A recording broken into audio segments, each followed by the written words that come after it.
नहीं तो क्या कर दिया जाए जिससे आप बच सकते हो? सोचो आपको क्या मिल जाए? एक ऐसा शब्द बोल दो जिससे आप निर्भय, निश्चिंत और निःशोक हो सकते हैं। एक बोलो कि ये मिल जाए तो मैं बिल्कुल निश्चिंत हो जाऊंगा और आज से कोई कामना नहीं करूंगा। बोलो, कोई एक बात बोलो। नहीं बोल सकते। आज हमारे बच्चों में बहुत जल्दी इतना सोचने की क्षमता आ गई है कि अब तो यार जीवन किस काम का। कहीं कोई ब्लैकमेल कर रहा है तो जीवन करे, हमें लड़ना है।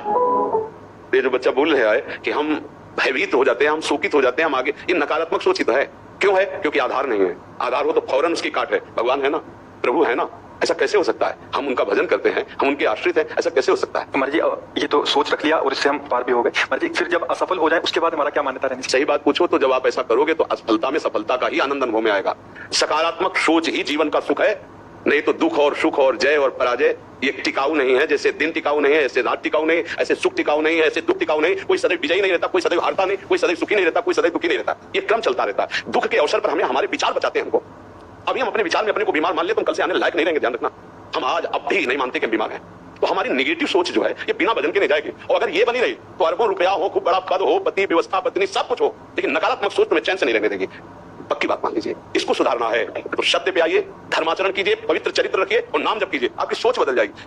देखो, आपकी सोच अच्छी है तो आप थोड़ा कम पैसे वाले भी है ना, गरीब भी है तो मस्त रहेंगे। सोच सही नहीं है तो चाहे आपके पास अरबों रुपया हो, आपका जीवन नरक जैसा रहेगा। क्योंकि आपकी सोच अशांति, कलह, नाना प्रकार की वासनाओं में, खेल में फंसाकर आपको नष्ट कर देगी। तो हमें लगता है कि बिना अध्यात्म की चिंता, भय, शोक इसका दूर होना बहुत कठिन है।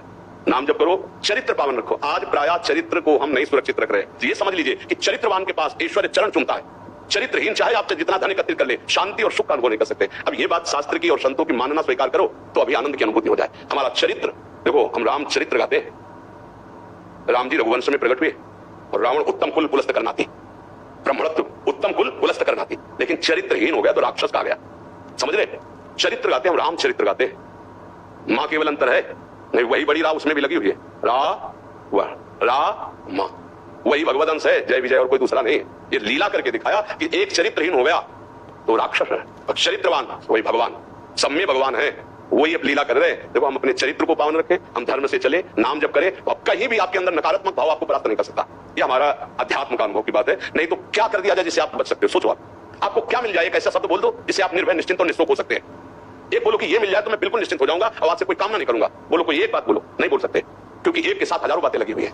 एक केवल वो है कि परमात्मा मिल जाए तो फिर सब होता है। जिसके पाने के बाद कुछ पाना बाकी नहीं रहता, जिसके जानने के बाद कुछ जानना बाकी नहीं रहता, और जिसको अनुभव करने के बाद कोई भय नहीं रहता। 5 वर्ष के प्रहलाद जी हैं, त्रिभुवनपति हिरण्यकश्यप है। सकारात्मक सोच है, मेरा हरि मेरी रक्षा कर रहा है, बाल बांका भी नहीं कर पाया।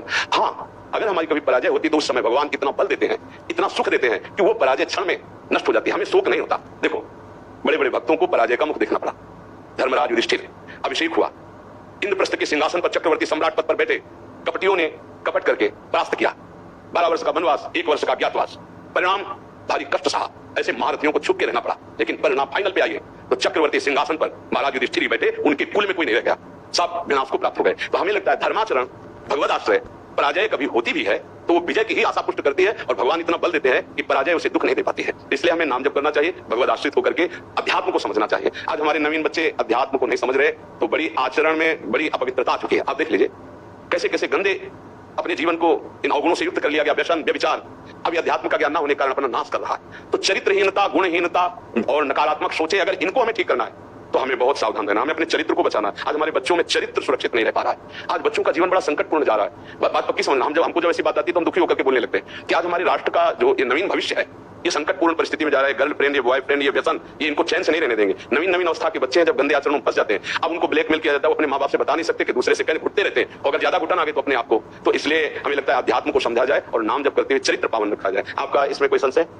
हाँ, आप अच्छे आचरण वाले बने, खूब नाम जप करें और धैर्यपूर्वक विश्वास रखें कि भगवान मेरे साथ है। अगर कभी ऐसी हार या पराजय या दुख आता है तो हम उसको सहने के लिए धैर्यवान रहे। हम उसमें इतना निगेटिव न सोच जाए कि हमारा जीवन से ही निराशा हो जाए। आज हमारे बच्चों में बहुत जल्दी इतना सोचने की क्षमता आ गई है कि अब तो यार जीवन किस काम का। कहीं कोई ब्लैकमेल कर रहा है तो जीवन करे, हमें लड़ना है। हम कल भी कह रहे थे कि बच्चों को चाहिए माता पिता से दोस्त जैसा व्यवहार करें, और माता पिता को चाहिए कि बच्चों से दोस्त जैसा व्यवहार करें। दोनों आमने सामने बैठकर उनके हृदय की बात को जाने और उनको दोस्ती की तरह सपोर्ट करें, तो आगे बढ़ सकते हैं। वो दलदल में फंसे हुए निकल सकते हैं। नहीं तो कई ऐसे गंदे बच्चे होते हैं जो अच्छे बच्चों को अपने विषय जाल में फंसा करके उनके जीवन को बर्बाद करते हैं। बकाया नकारात्मक सोच के लिए नाम जप बहुत जरूरी है। चाहे आप स्त्री हो, चाहे पुरुष हो, चाहे गृहस्थ हो, चाहे विरक्त हो, जब तक नाम जप नहीं करोगे, आचरण पवित्र नहीं रखोगे, तो वास्तविक सुख का अनुभव नहीं होगा।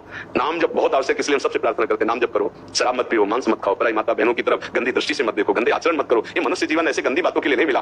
गृहस्थी में हो तो धर्माचरण करते हुए धर्मपूर्वक विषय भोगो और नाम जप करो, भगवान को प्राप्त हो।